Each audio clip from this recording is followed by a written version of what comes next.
Good afternoon, everybody. Thank you so much for joining this BAPM webinar to launch the Lactation and Loss framework. It's a really exciting framework to have been involved in, and I'm delighted that I was asked to do so and to chair this meeting. So thank you so much. It is my pleasure to introduce our first speaker, who is going to introduce the framework, Dr.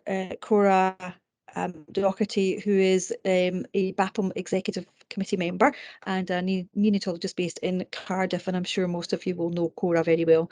So Cora, over to you. Thank you so much, Debbie. I'm just going to share my screen now.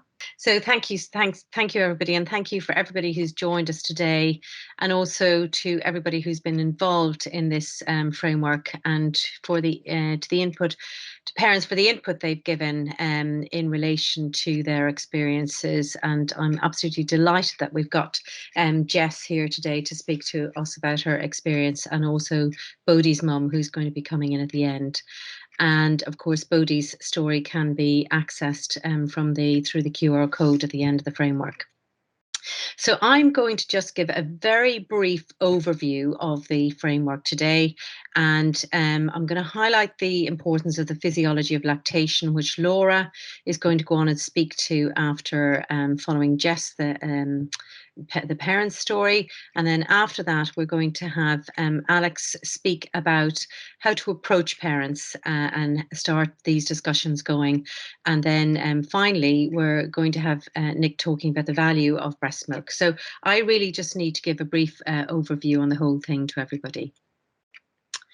So who is the framework for is the first thing, and it's for professionals working with parents and families.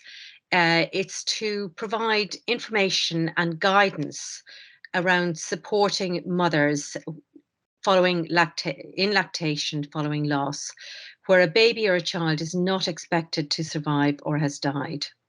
Now, the framework is largely focused around perinatal and neonatal death, but we've remained mindful while we've been doing it that mothers may be breastfeeding when they lose an older child or infant. And we also recognise the support that's needed for partners and families around lactation and loss. So just going into lactation and loss itself, the death of a baby and subsequent grief is incredibly complex. There is not just the emotional pain, but the physical pain that's related to lactation following the death of a baby, where a mother no longer has a need to provide comfort and nutrition for her baby. And guidance on advising mothers regarding cessation of lactation following bereavement is not always readily available. And that's why we really set up this framework, because of many of us, our own personal experiences of support not being available for mothers. And of course, lactation following loss can be overlooked because of everything else that's going on around the death of a baby. And this can impact heavily on maternal, emotional and physical well-being. This framework, as I said, provides guidance, but that guidance for families has to be underpinned by the knowledge of the physiology of lactation, which Laura will go through. And I'm going to briefly mention that the framework has options around both cessation of lactation and continuation of lactation following the death of the baby, but bearing in mind that there are individual circumstances for all families.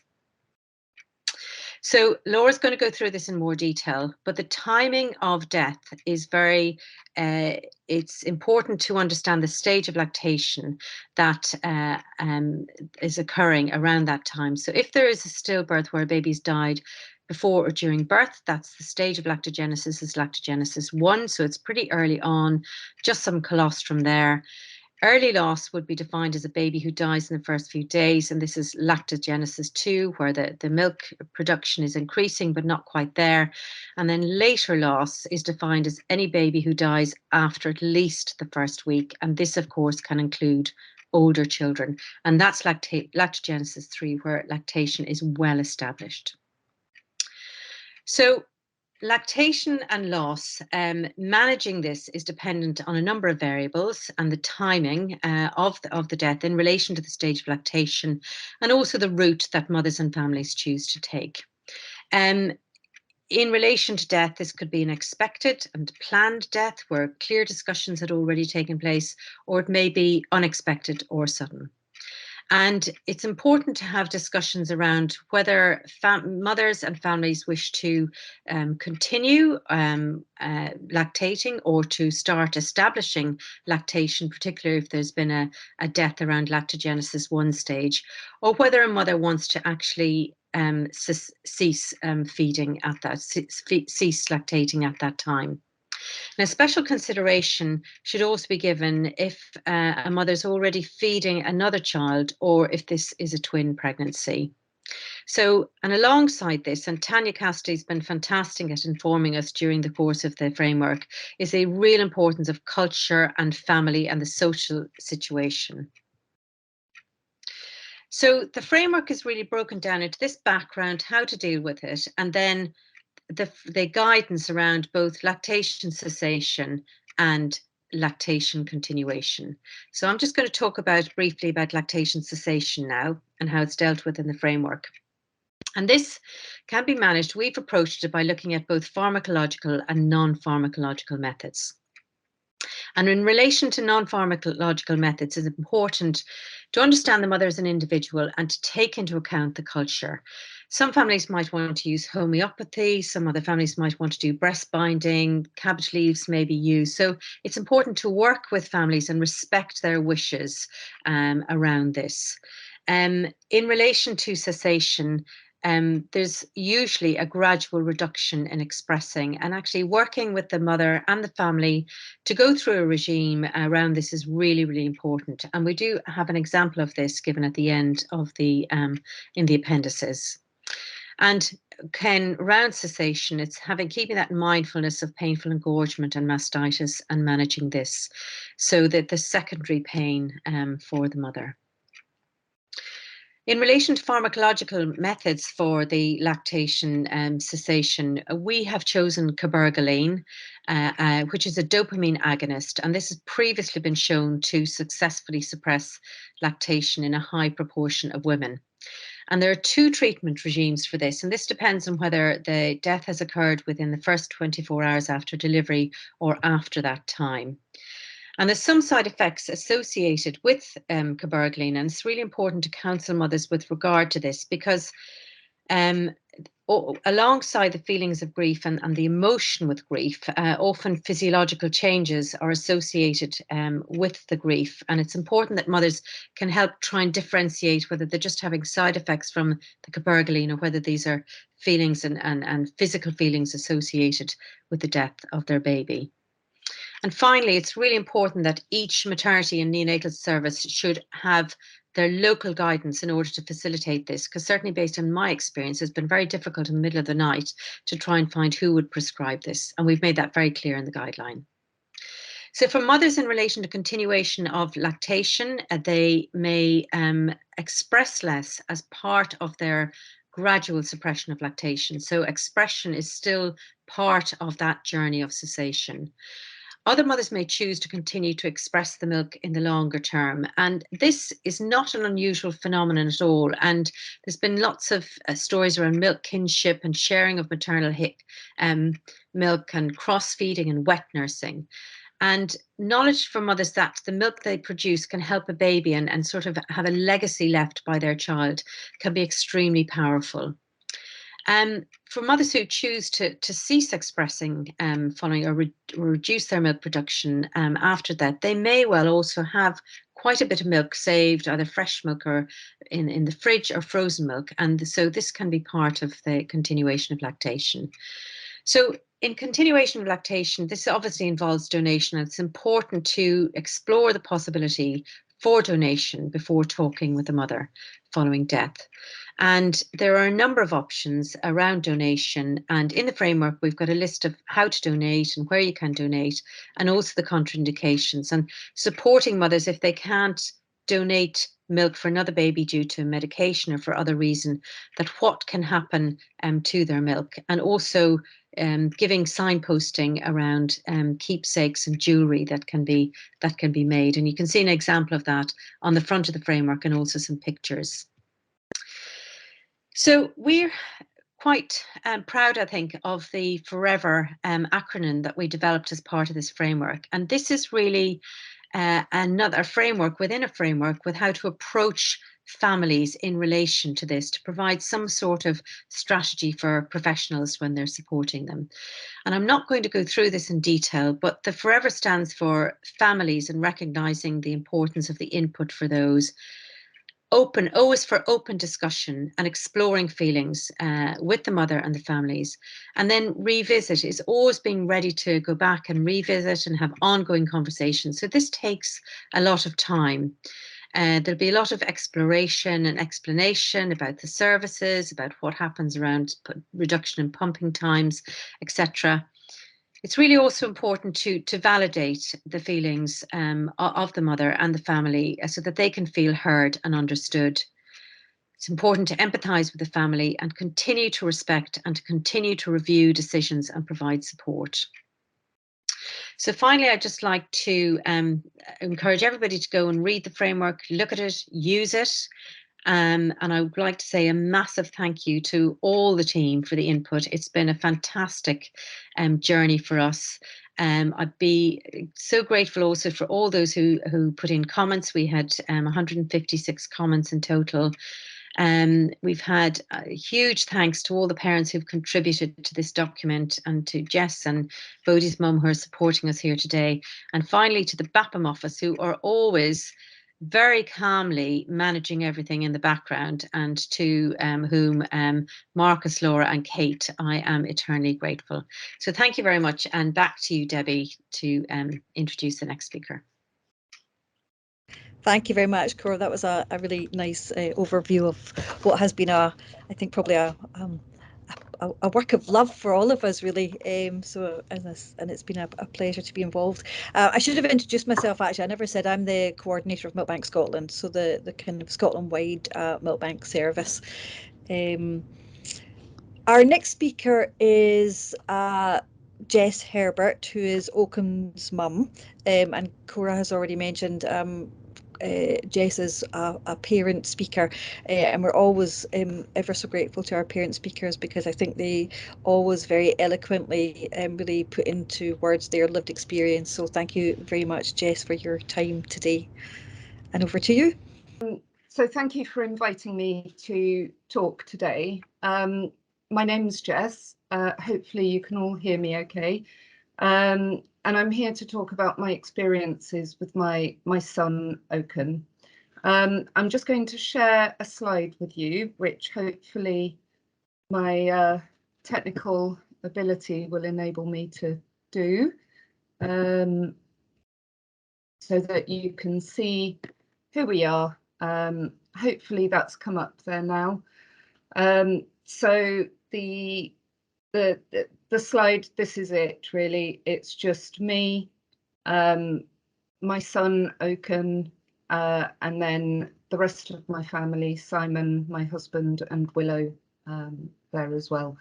And you'll see I've got, I look a bit different. I've got lots of dreadlocks in this slide, but they've all gone now. And if there's time, I might talk about that later. So I'm just going to unshare, which hopefully I've managed to do there. Yeah, I'm here to talk about my pregnancy journey, really. And it started about 9 years ago, and it wasn't very straightforward, unfortunately, mostly because I had a pituitary problem. So linking to the previous speaker, I took cabergoline to get that under control and to enable me to fall pregnant, which I did eventually. But unfortunately, I miscarried my first baby, who we named Sapling. You'll see there's a slight tree theme going through. I'm a tree person. So that was pretty hard, but I picked myself up again and fell pregnant again and had my daughter Willow in 2015. And that was that for a little while. But then about 3 or 4 years ago, we decided we wanted to grow our family. And this is really where things got tricky. So again, I had to go down the cabergoline route, and 6 miscarriages later, I fell pregnant with my son Oaken in early 2020. And to be honest, I was completely terrified. I fully expected to lose Oaken, and yeah, it was quite scary. But we got to the 12-week scan, so I was actually starting to think, yeah, everything's going to be fine. But unfortunately, the 12-week scan showed a thickened nuchal translucency, and it became clear there was a problem. And then very soon after that, trisomy 18 or Edwards syndrome was confirmed at the Leeds General Infirmary. And I have to say at this point, the LGI were just wonderful. They were so brilliant at looking after us and helping us understand what was going on and explaining the options. And that was no mean feat. We were in the middle of a pandemic by then, so it was really challenging, but they were great. And actually, really early on, they referred us to Martin House Children's Hospice. And I can't deny, I was really surprised by that. I couldn't think why I'd been referred there. I mean, you know, he hadn't even been born then. What on earth could they do to help me before Oaken had even been born? But I soon found out. So Martin House came and visited me. We talked about what our priorities were, what might happen. And we started to develop a care plan, which was really, really hard, but it enabled us to think about what our priorities were, and to communicate that, I suppose, to the rest of the medical teams involved. We talked about lots and lots of things, and the bit that's relevant for this was the feeding conversation, how I planned to feed him.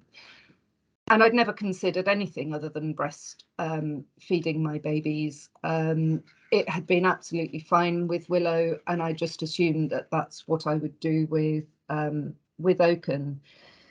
But as the months went on, it became clear that that was not going to be a possibility, because Oaken had an esophageal atresia, which meant that we wouldn't be feeding him at all, really, unfortunately. So we talked about what would happen, and Martin House talked about medical intervention to stop the milk, obviously cabergoline, letting it sort of fizzle out. I can't use the clever words that that the previous speaker did, sorry, but various techniques for that, or donating it. And I'd always known that you could donate milk.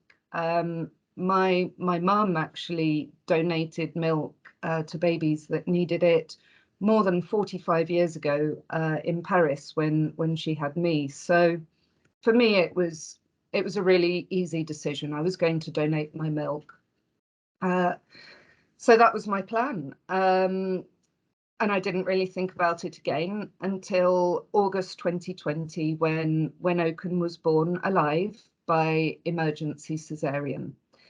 And that really, again, is thanks to the LGI, the help from York General and Martin House, all of which were amazing. So he was born, and I asked about milk. What would we do? How do I keep that going? And so a nurse showed me how to initiate and maintain lactation.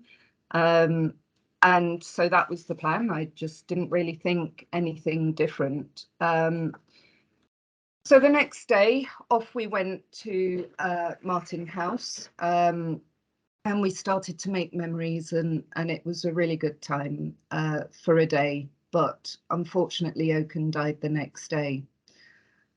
So after a little bit, I talked to the staff about my desire to donate my milk, and they didn't really know how to help me. So they and I did a bit of research. We found some milk banks and tried to work out how to find the milkman that my mum had had 45 odd years ago. But it was really difficult. And then when I did find some milk banks, nobody wanted my milk. They said they had too much. They said I had too many medicines in my system. I told them I was willing to throw it away until I was clear of all the medicines, but I really got nowhere. And that was really hard. And it took me probably about 2 weeks before I finally accepted that that it wasn't going to work out and I needed to give up. And then I spoke on a webinar with Alex, who you're going to be speaking to soon, and learned about the work that Laura's doing as well. And that's why I'm here today, really, to talk about the impact that this experience had on me. And Dr. Michelle from Martin House was there, and she learned all about donating milk, and now Martin House know exactly what to do. They've had all the training, and so it's working. And I think I just really want to say that I know it's a really hard conversation to have. Alex is going to have that conversation with you shortly and talk about some techniques, but I was devastated that I couldn't give milk, and my family didn't understand. They thought it was a good thing. They thought, yeah, we don't want to prolong the pain, etc. It's better to move on. But for me, it was really, really hard. And so I'm really glad that it's getting out there more, and people are going to help people like me donate their milk and use it for the memory gift. And really, that's me. I've got, I think, a few seconds, so I'll just use it to say the dreadlocks. I shaved my 4.5 almost foot dreadlocks off for Martin House, and raised a lot of money for them to help them doing the wonderful work that they're doing. I'm out there on Just Giving if anybody wants to do anything for that, but thank you all for the work you're doing to help mothers like me make a difficult choice that's right for them. And that's it. Thank you.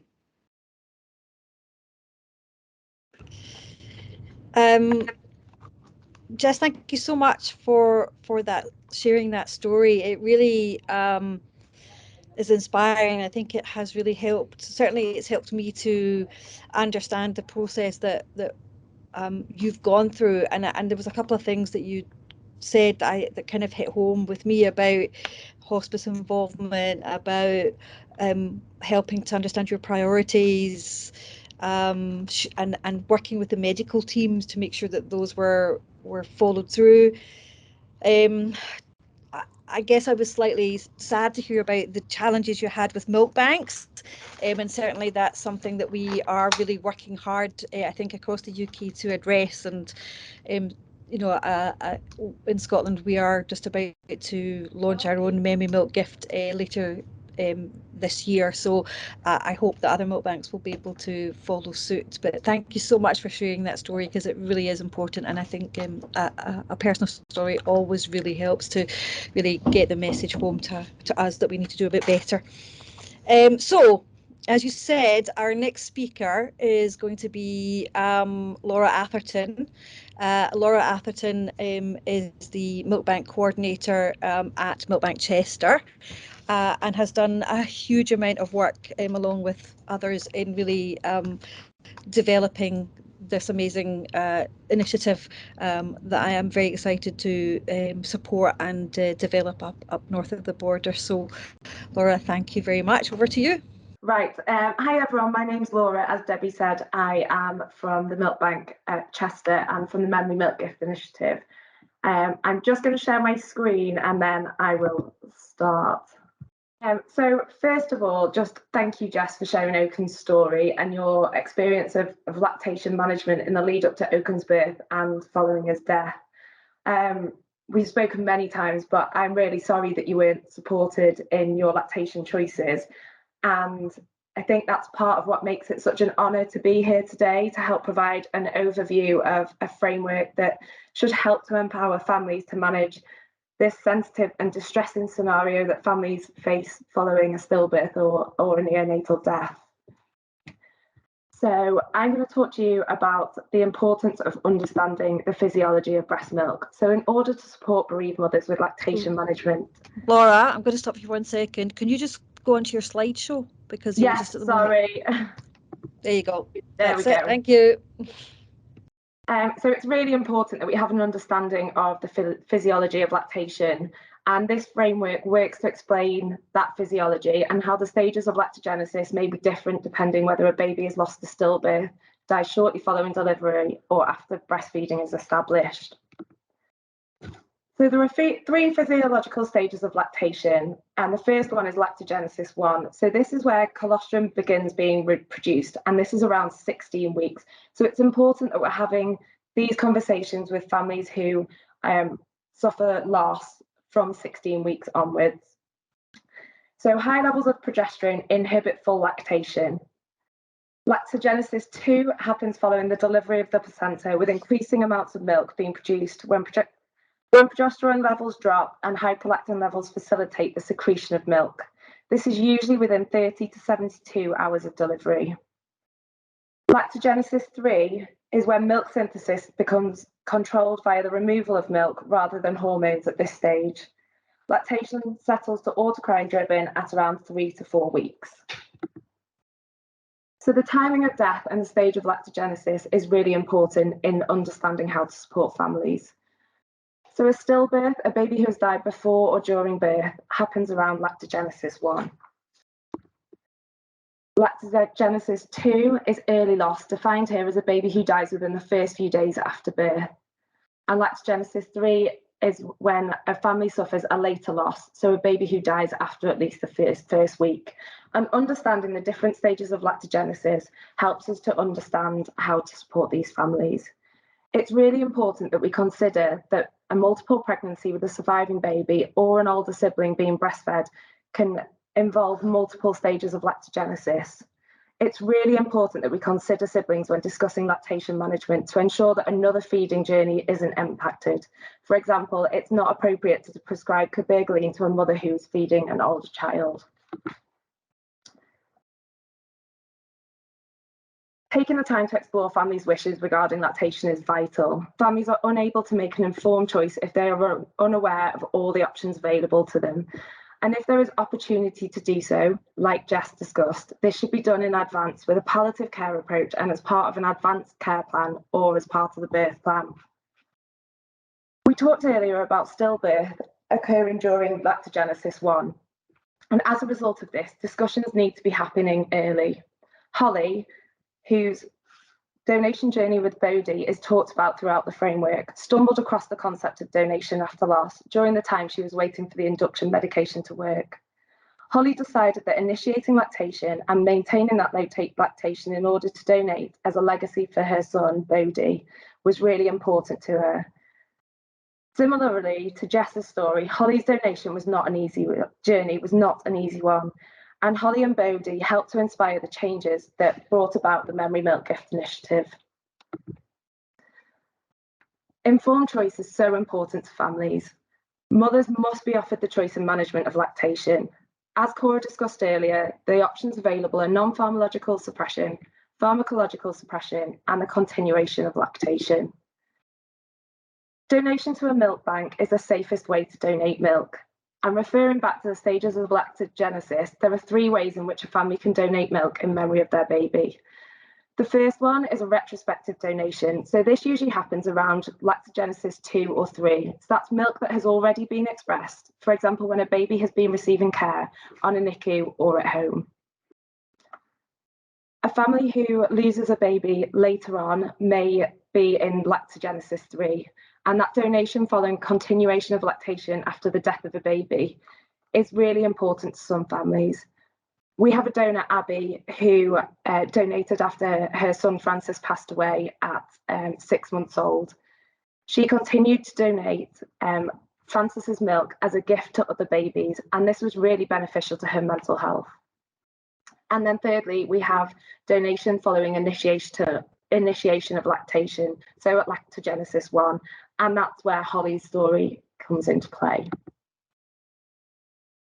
This framework is written for professionals working with parents and families to provide information and guidance in supporting mothers around lactation and loss.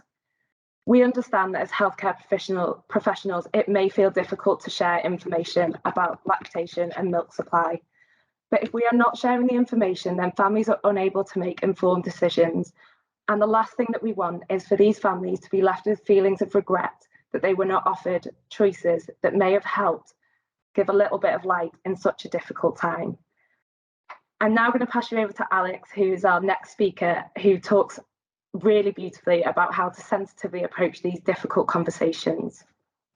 So while Alex is getting her slides up, I'll just say that Alex is the National Lead Nurse for Neonatal Palliative Care for Chelsea and Westminster.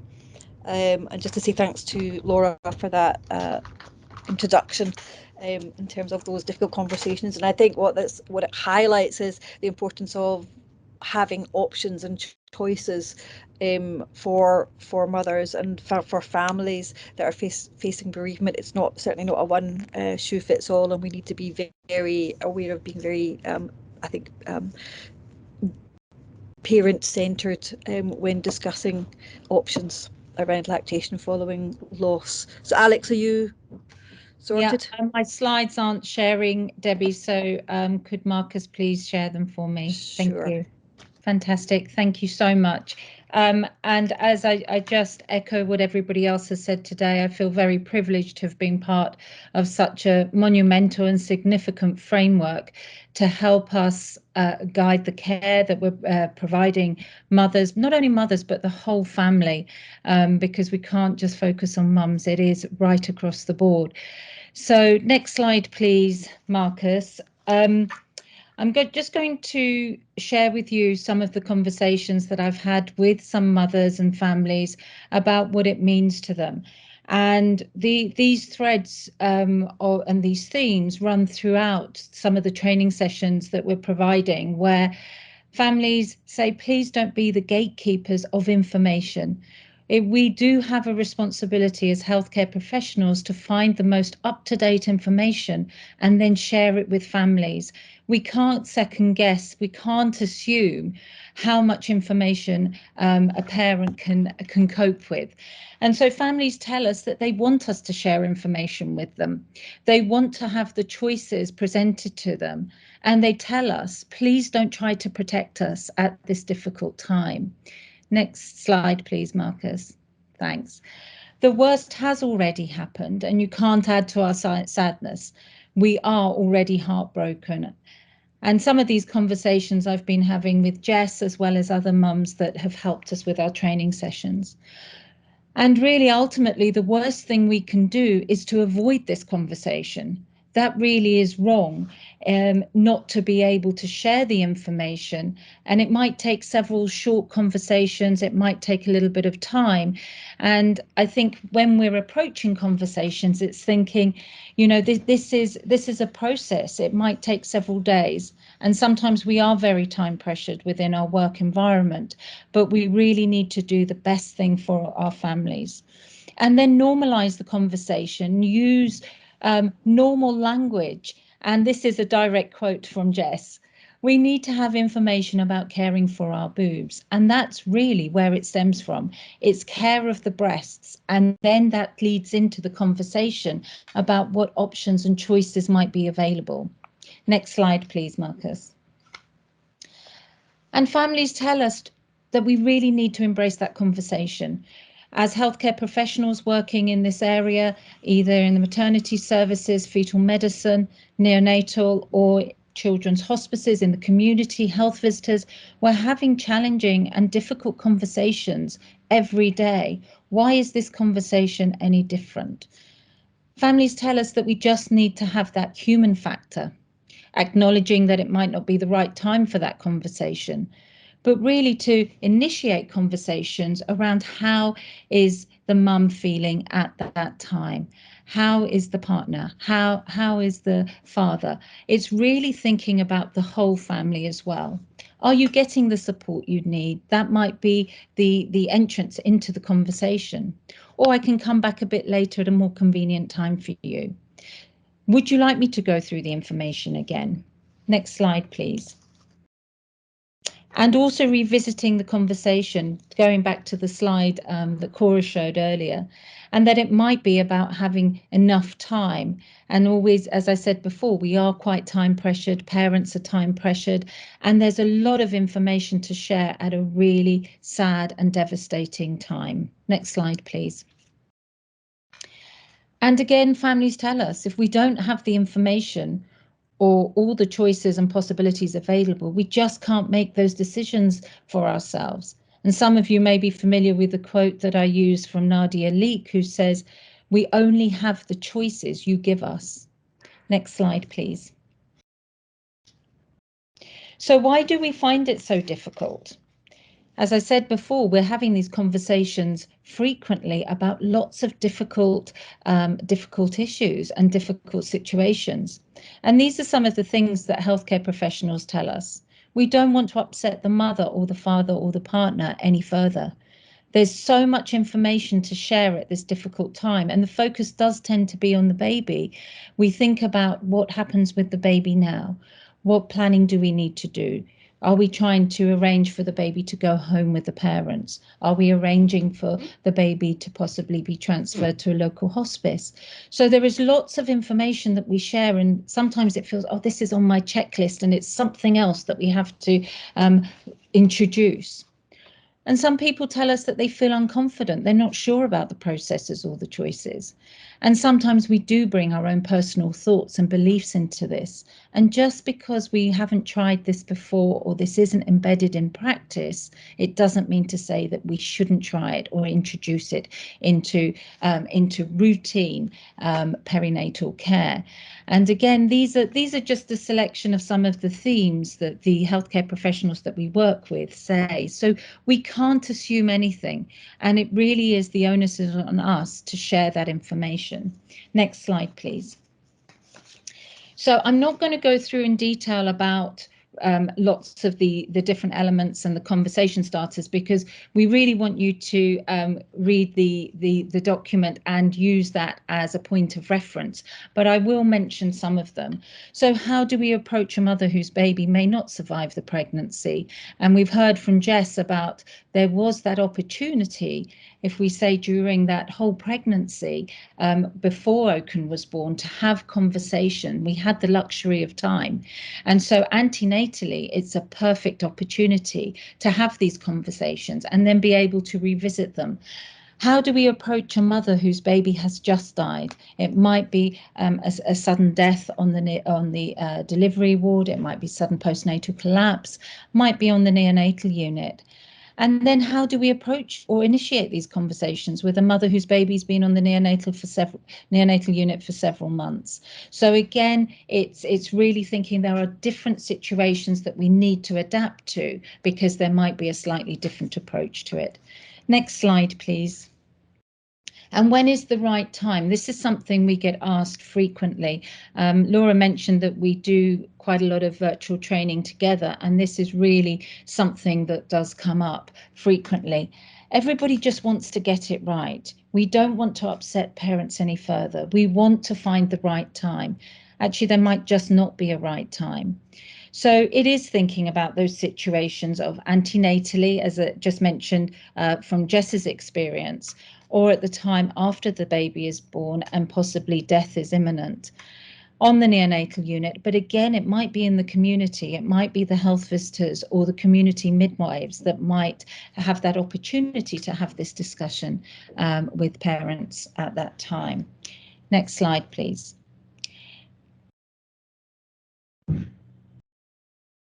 And as I mentioned before, we mustn't forget fathers and partners. They will need to have information too. And sometimes it might be you know, we might put the whole focus on the mother and ask, obviously mums need to consent, but of course fathers and partners could be absolutely involved in this process to then support the mother through that lactation period. Next slide, please. So the information that we need is the knowledge of the natural process of lactation, and you've heard from Laura and Cora previously. And what will happen physically now to mother's body, the knowledge, we need to have that knowledge of care of the breasts. Next slide, please. And then sensitively communicating that information about the choices that are available. It may be around the initiation of lactation, and we can't assume anything. Jess's story, the first time I heard it, was, again, you know, families bring with them lots of information. We don't know what's happened in their lives previously. But again, Jess's point of reference was that her mother donated milk over 40 years ago, and that's phenomenal. So there was already that knowledge there. We can't assume that parents don't already know this, but it's about us providing that gentle guidance and making sure that they know what's possible and what's available. It might be that continuation of lactation, donation of express breast milk, and there might be breast milk that's frozen in that neonatal freezer for several weeks, maybe even months. And then those choices around lactation suppression. And when we do talk to healthcare professionals, the general feedback is that it doesn't feel too difficult to have a conversation about lactation suppression. But if, as Laura says, if we're offering lactation suppression information, we should surely be involving all the other alternatives possible too. Next slide, please. So how do we start this conversation? Well, it's really important to create that space. Again, you will have possibly a mother who her own health isn't too good. She might be on the postnatal ward. It might be really difficult circumstances, might be at home. And of course, during this time of restricted access for parents to neonatal units, that might also be another consideration, that the conversations might be really difficult and challenging to have because you're not in the same place at the same time.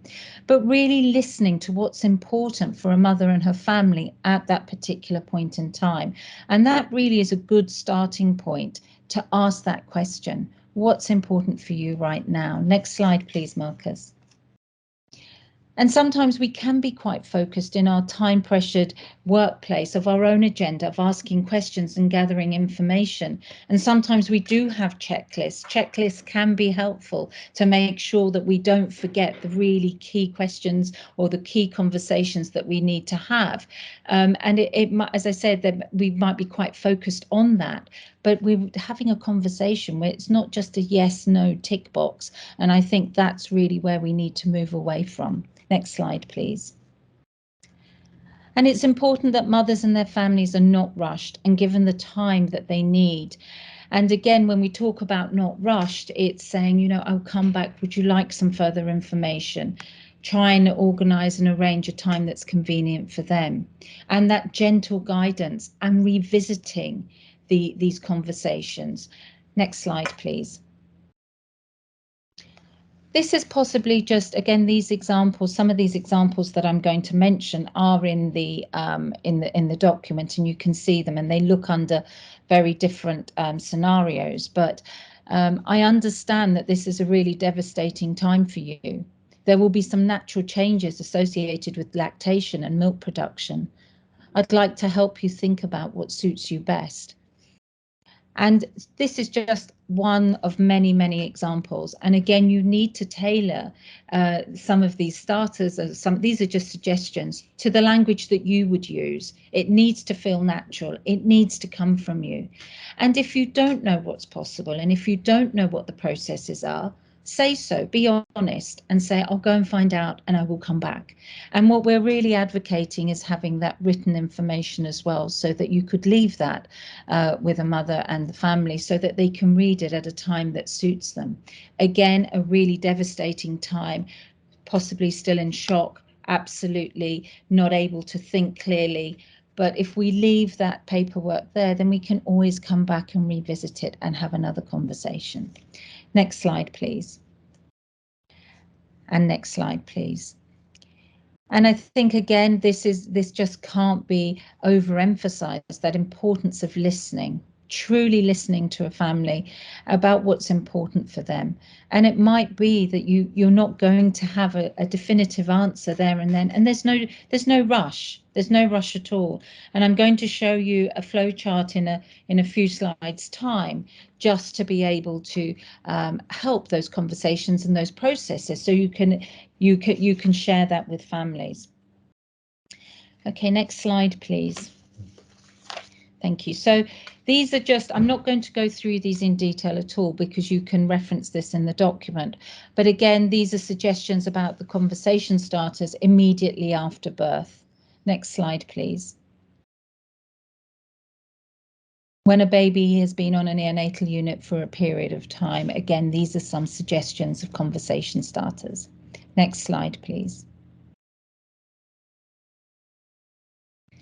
Again, if there's stored breast milk in the freezer, and the language that we might use about what happens with that breast milk and how we have those conversations.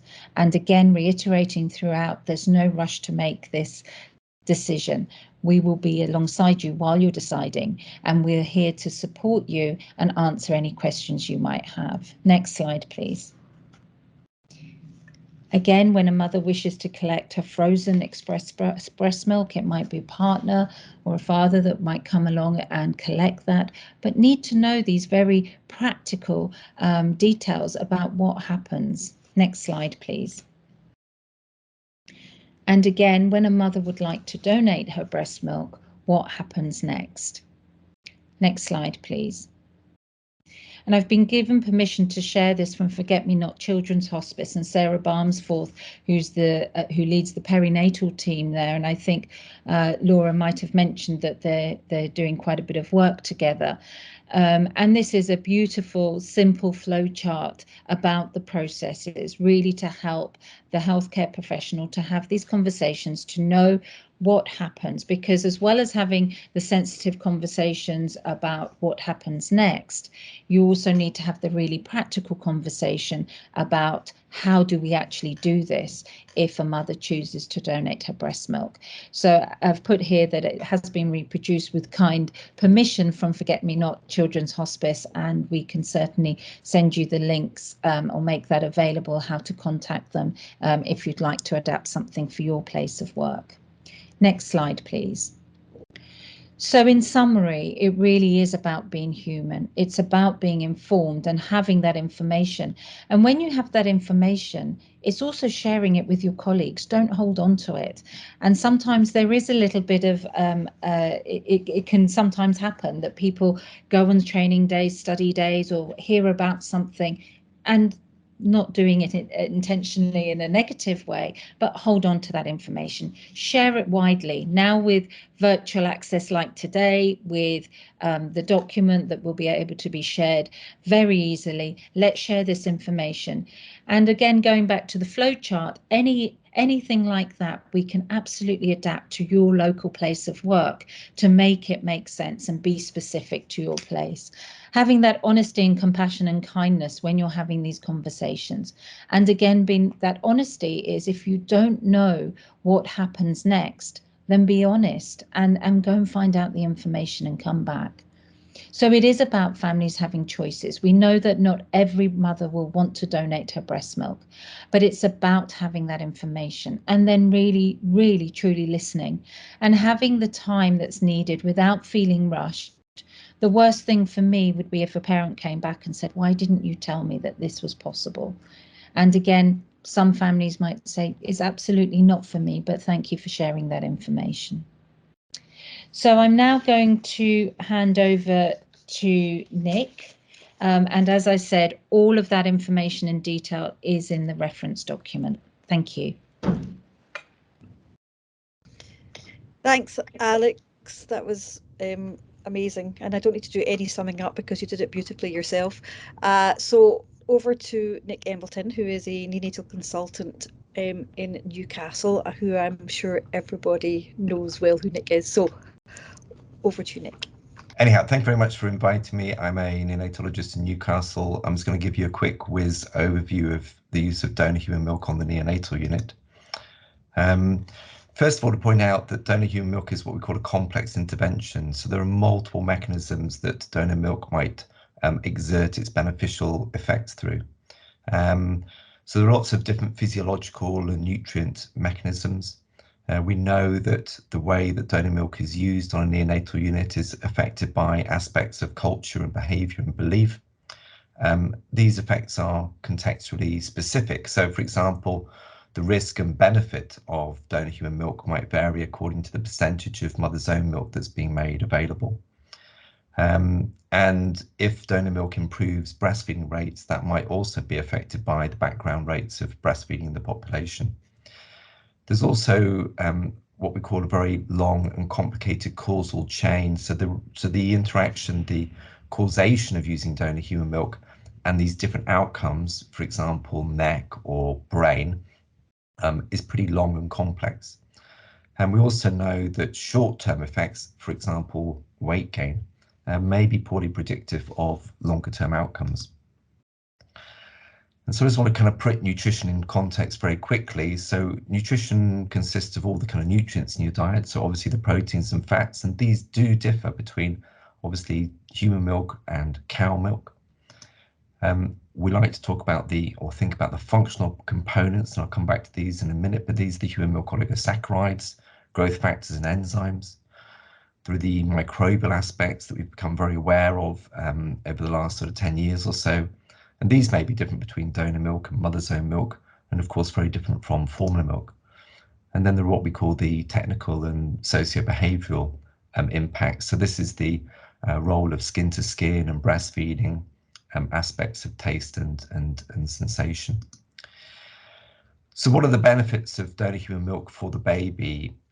If you look at the randomized controlled trials, they're rather limited. There's only about 5 or 6 recent trials of donor milk comparing it to formula. What the data show is that when you're using donor human milk as the sole source of milk, i.e. either donor milk or formula milk, there's a clear benefit for donor human milk in terms of a lower rate of neck. However, when donor milk is used as a supplement, where there's a shortfall in the use of mother's milk, the data is less supportive.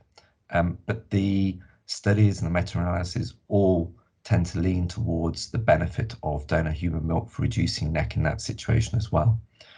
Some studies have suggested that you might see less BPD, sepsis or retinopathy, but these studies are largely observational. And there's no evidence that donor human milk results in better brain outcomes or better growth. Often growth or weight gain might be a little bit slower with donor milk. And there's no data currently to show that donor human milk results in lower mortality. So we need more trials to understand the situation better. But I think many of us are realizing now that a randomized controlled trial to prove beyond all doubt that donor human milk reduces neck is now impossible. Too many people feel that it has other benefits for it to be tested in a randomized trial against formula. And as I say, that's because donor human milk is, as I've explained, a complex intervention. What might the benefits be for mothers who donate?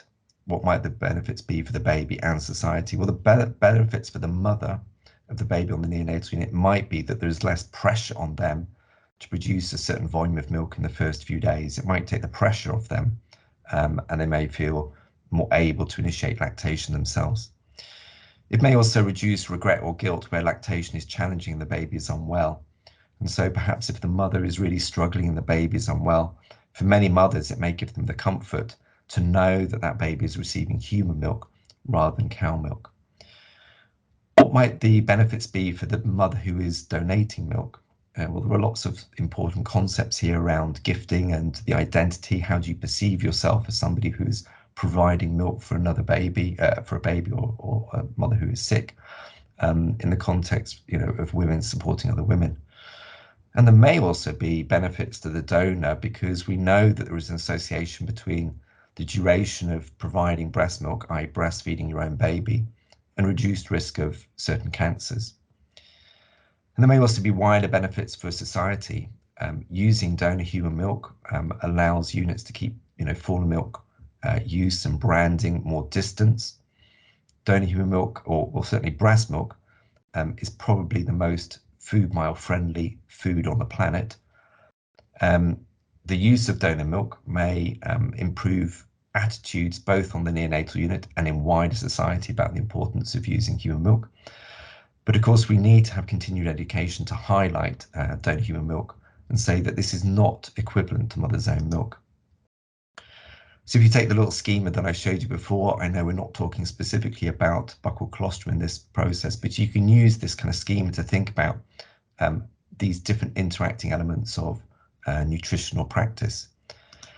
And so when we think about donor human milk, in green, we can see that donor human milk has a higher nutrient quality.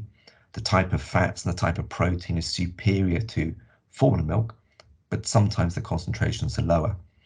Donor human milk is pasteurized, so it doesn't give you the same impact as mother's own milk, but it may well do something different compared to formula milk, and there is data to suggest that's true. We know that some of the functional components may be affected by pasteurization, and as I've mentioned before, it's possible that donor milk may improve breastfeeding rates. Very quickly, I used to think that, you know, nutrition was a bit like this, that you tip milk into the top end of this big long tube, which is the gut, you suck out the fluid and the nutrients, and then you produce this waste product at the other end. But what we've learned over the last 20 years is that the interaction between breast milk and the baby is much more complex. And we should start thinking about this in terms of breast milk being a biochemical signaling pathway. And so particularly we've had a lot of interest and a lot of research looking at the different metabolites produced in the gut from breast milk, but also the interactions between microbes, hormones and the immune system. So very important to recognize that nutrition is more than nutrients and breast milk is more than food. So what does donor milk potentially coming from the Memory Milk Gift Initiative look like, and how might that add to what we already know about donor milk? Well, the benefits potentially to a mother who's donating through the Memory Milk Gift Initiative is likely to get all the benefits that we've previously described, plus these added benefits. And you've heard of these from some of the presentations today. But there does appear to be a very important positive impact on mental health and the grieving process for many of these mothers.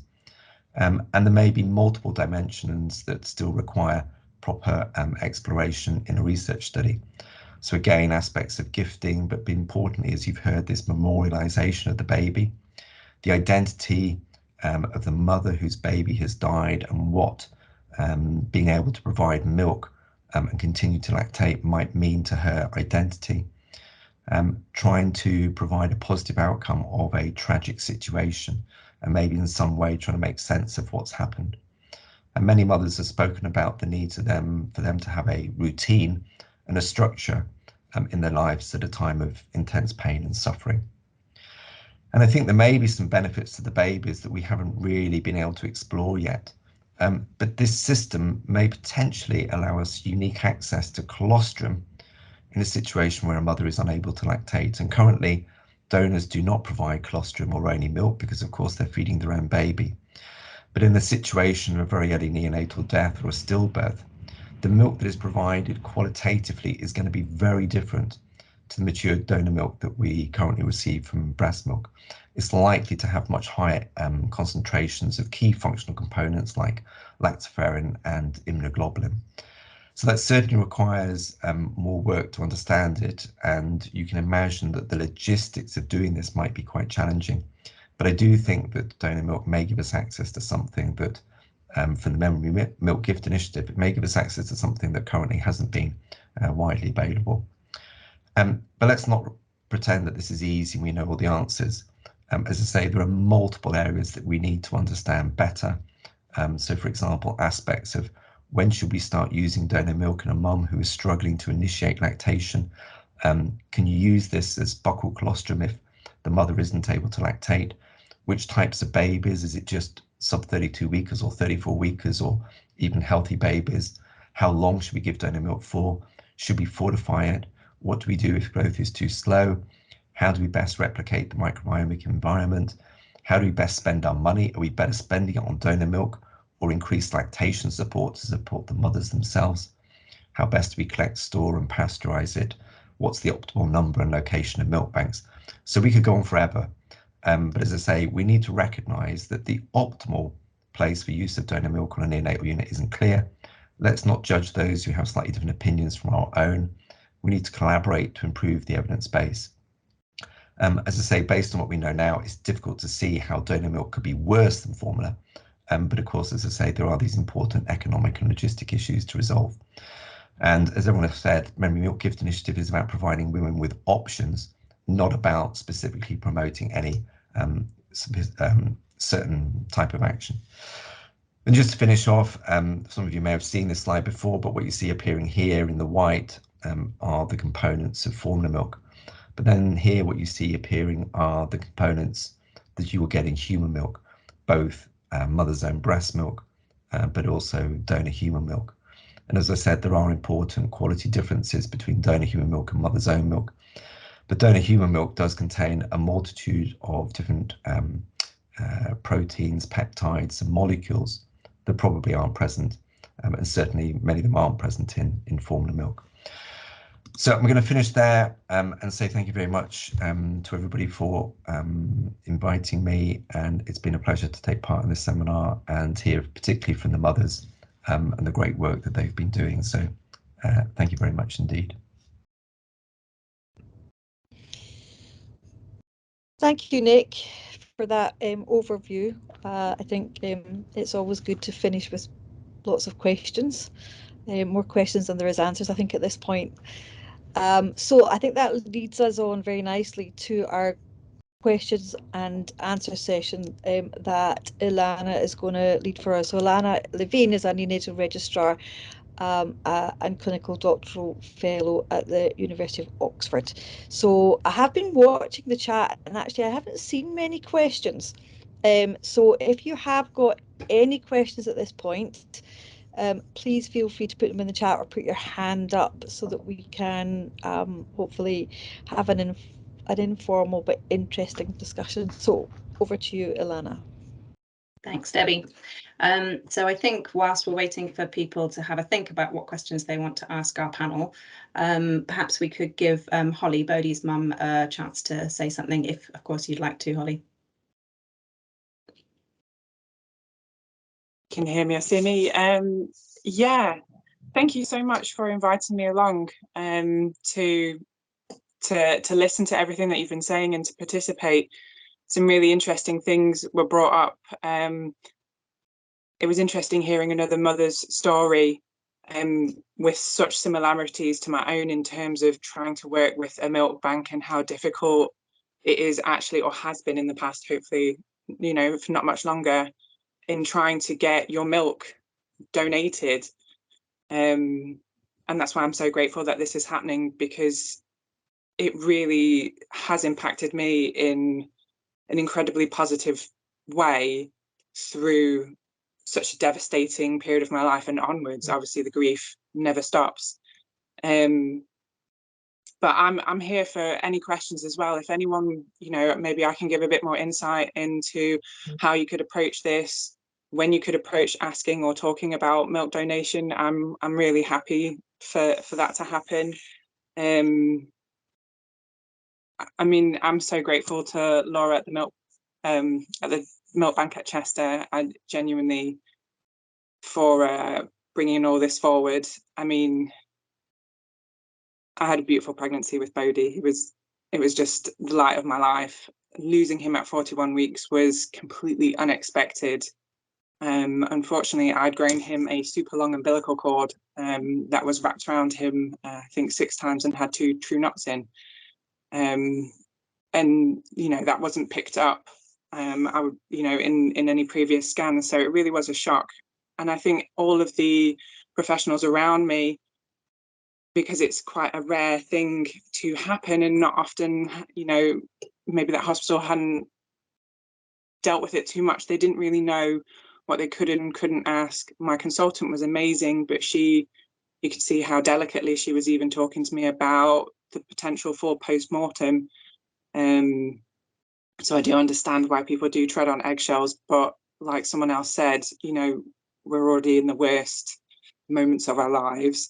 I think asking these questions or providing us with this information, it's not going to be detrimental. It's only, you know, someone can say no. That's sort of the limit to it, really.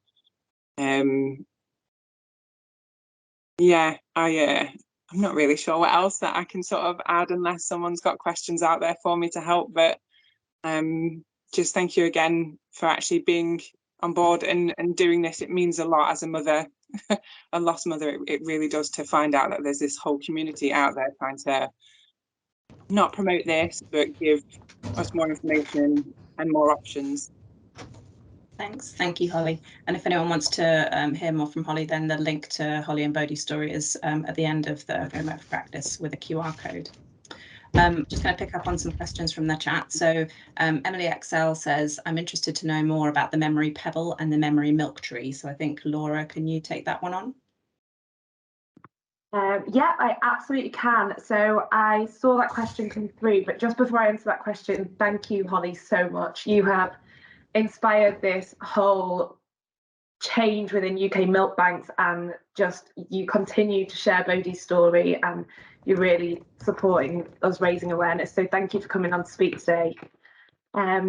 So I will share my screen to show you a couple of photographs.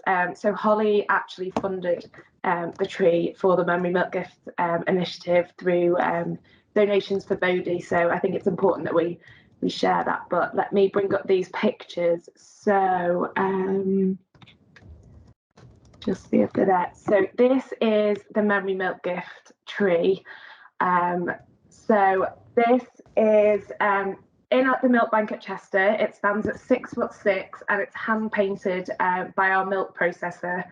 And every family who donates to the milk bank after loss has the opportunity to have their baby's name hand painted on. So you can't see particularly clearly, but all of the gold script in the middle is babies' names who their families have donated. So just to give you a bit of an insight into kind of the numbers, so in the 3 years prior to the launch of the Memory Milk Gift, we supported 32 families to donate after loss. We had only ever supported Holly to donate following a stillbirth, and that was a learning curve for us all, I think, and Holly was incredible. But since the launch of the Milk Gift in October, we have supported 35 families to donate after loss, and 6 of those are following a stillbirth. So you can see just from those numbers and the number of babies' names on the tree that there are parents out there who want to be involved in this. So let me just see if I can pull up the picture of the pebble. So these are our memory pebbles, and these are sent out again to every family that's donated. They're hand painted by Kate. She's incredibly talented. And then on the other side, baby's name is added in. And we've recently made a couple of changes so that the, twins can be on the same pebble. And if there is a surviving twin, they are offered the opportunity to have both babies' names on together. So they are the memory pebble and the memory tree, and they're available to any family who donates to any milk bank in the UK. Thanks, Laura. So we've got a few questions coming in. So one question is about written information and information leaflets. And Cora, do you want to just take that on as to how we plan to go forward? Thank you, Alana. Yes, we have developed a parent information leaflet, which isn't quite complete yet. So that will be coming up and will be uploaded onto the website as well. It's very much based on the sequence within the framework. Lovely. And if anyone has any other resources to share, feel free to put links into the chat. So we had a question about fathers and partners and the role of the family around either the suppression or continuation of lactation. I wondered, Tanya Cassidy, whether you had anything to share. Okay. I'm coming on. I think. Hi, everyone. And I'm just, I'll just reiterate what everyone has said. I was very honored to be part of this wonderful framework, and I think it's an amazing tool for not only the UK, but I know for many other people around the world, because we now live in a world in which the fact that it's online means that other people will be able to look at it. And I know Cora and many other people have also heard from other colleagues around the world who have been looking at it and thinking about it. So it's wonderful. The question in terms of thinking about fathers and partners, in the framework we actually had a lot of expertise in terms of that through Manesh. Cora, can you remind me how to say Manesh's last name? Manesh Kazu. Kazu. So, who has been an incredibly important person in terms of that. And Manesh isn't here today, so, or else I would suggest that he should contribute that. But one of the things that we found is certainly an argument that when we isolate mothers, we're forgetting there's a dynamic of relations involved with family involved here. And culturally, for so many people, it's very important for everyone in the family to think about what's happening here. These experiences of grief are grief that not only mothers experience, but obviously with the framework, what we're recognizing is the physiological experiences that the female body goes through after this. But in addition, fathers and partners go through complex grief associated with the loss and death of the child. And so trying in some ways to always include them in the discussion, whether they can help with lactational decisions and choices and components with that is another key component, but also in terms of making decisions as it's going on, I think it's also important. That helps. Yeah, thank you, Tanya. And just to let everyone know, Tanya, who is on our Framework for Practice group, is a medical anthropologist and sociologist. Yes, sorry, I should have mentioned that. Is there anyone else that wants to jump in on that question about families and partners? I don't know whether Jess or Holly would like to say anything. Yeah, actually, I think it would be great if there could be, I don't know whether it would be sort of online or some information that would be accessible to other people in the family.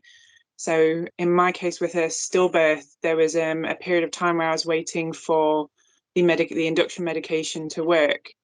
It would have, in that time I would, my family were probably just as much as me researching what was going on, as information wasn't really given to us. And if, maybe my mother or, my siblings had been able to find that information too, yeah, I would have got a bit more support. Now, no one was negative or nasty towards me, but there was definitely a concern for my mental health, and that actually maybe I was continuing the pain I was feeling for losing Bodhi by donating my milk. Whereas if they'd had access to information, then maybe they could have gone, actually, no, this could be incredibly beneficial, not only to myself, but to other families out there. It would have been amazing.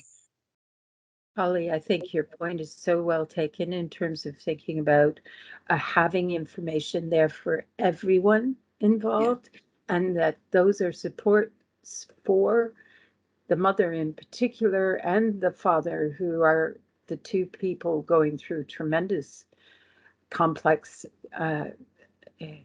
behavior or emotions during these time periods, and all of the family are experiencing things. But some members of family might be able to read something easier and present it, and so making sure that's part of it. I just remembered the other thing that I thought was really important that came up when people were talking as well, which is the key point that the only thing that we can do wrong is to say nothing. And so by actually being sensitive and saying, what can I do? How can I help? What can we present?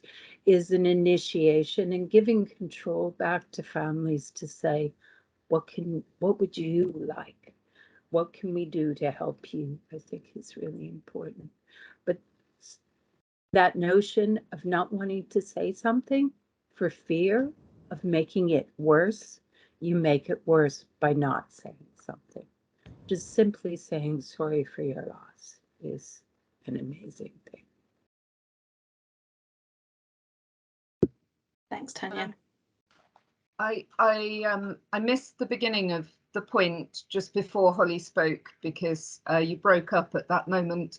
But I would echo what exactly what Holly said and Tanya just now. I think my husband was pretty supportive of me wanting to donate milk. He knew that that was what I wanted to do. We were, I suppose we had the benefit of knowing what was coming, and therefore we were able to prepare for it over a period of time, unlike Holly. But my family and probably some friends and certainly some medical professionals probably thought I was totally bonkers, and some of them made it fairly clear that they thought that the idea of donating my milk would prolong my pain and my grief, which is ridiculous. As Holly said earlier, the grief will never go away.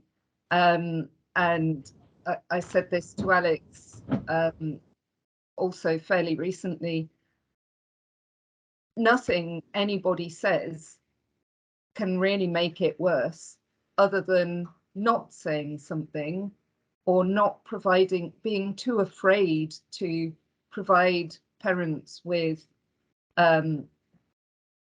suitable information, and then allowing them, giving them the time to make that decision themselves, based on the information that they have, and that was actually pretty hard to deal with. I would say it made everything feel just that much worse, because I was fighting to try and donate something that basically nobody wanted, and half of the people I was talking to or more thought it was going to make my mental health worse or make my grief worse, which is just, not the case. Yes, I think one of the things about this too, for any healthcare providers looking at this framework, they need to remember this is not about their fears of death. It's about helping and providing, as Alex and Jess and Holly have pointed out, providing the best possible care for families going through the worst possible thing that can happen. And so by talking about this, we've changed the culture to a degree. For the longest time, you don't talk about death because it's something that is not. I live in Ireland where people talk about death a lot. It's actually part of the culture to do that much more. So we have had these conversations more, but we're still learning and developing and trying to make sure that how we talk about death supports families. So I think in the UK, there's certainly an argument to talk more about this. And there has been a movement to doing that, I think. And the framework is part of that. And then how to do it in the best way possible is a wonderful thing, that having input from families is so important to have. Thanks, Tanya. I know that Laura wanted to say something.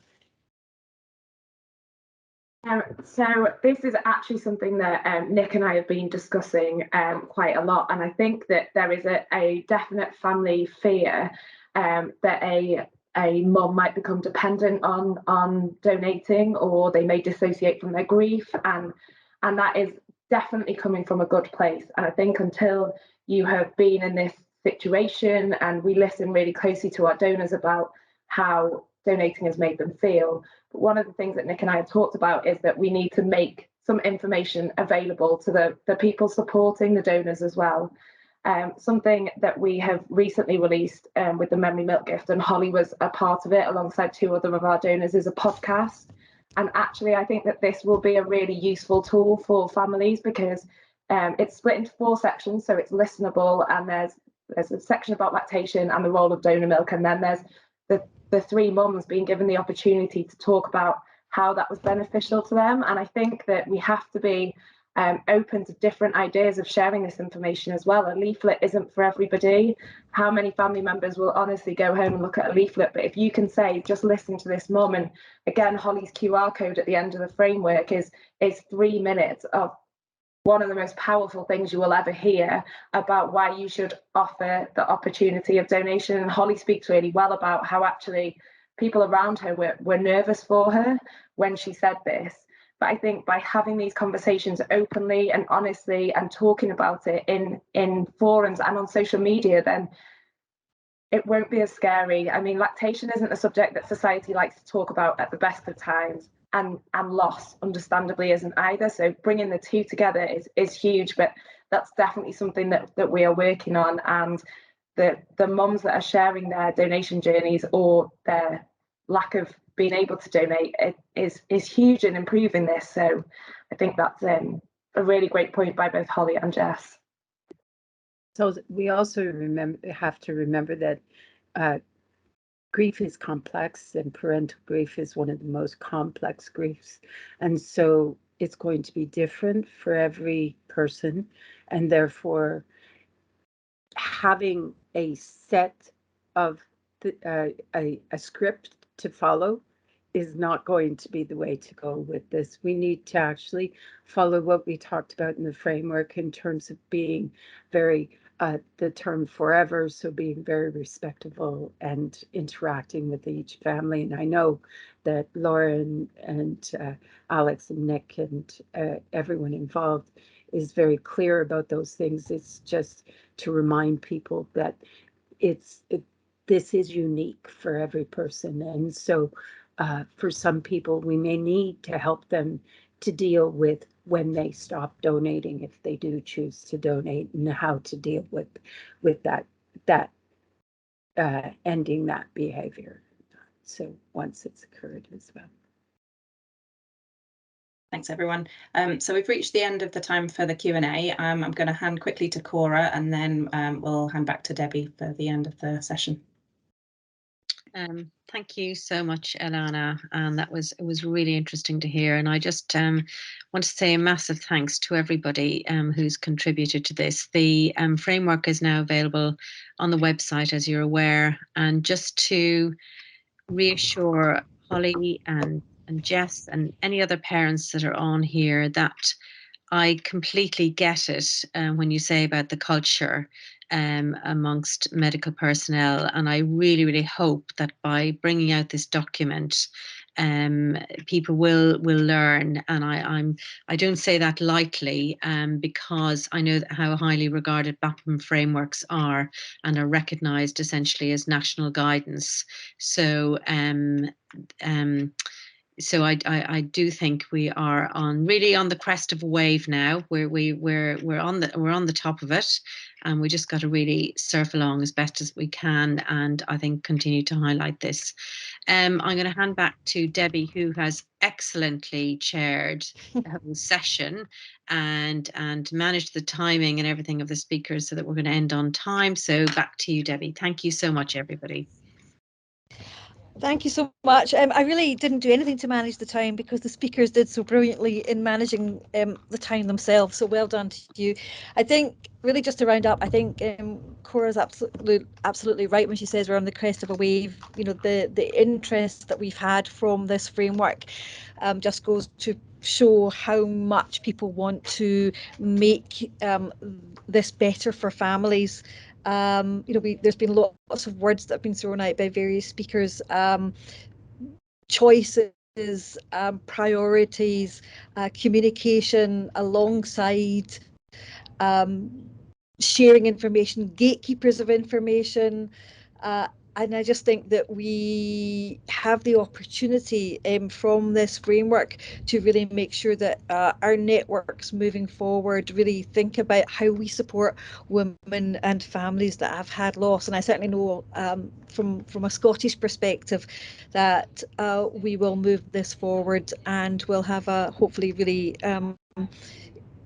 great system in place for our families in Scotland where there has been loss, with the opportunity to donate if that's what they choose to do. So thank you everyone for joining the webinar, and safe home. And if you have any questions, then I'm sure anybody involved would be happy to get an email or have a call. So thank you all very much, and as I say, safe home.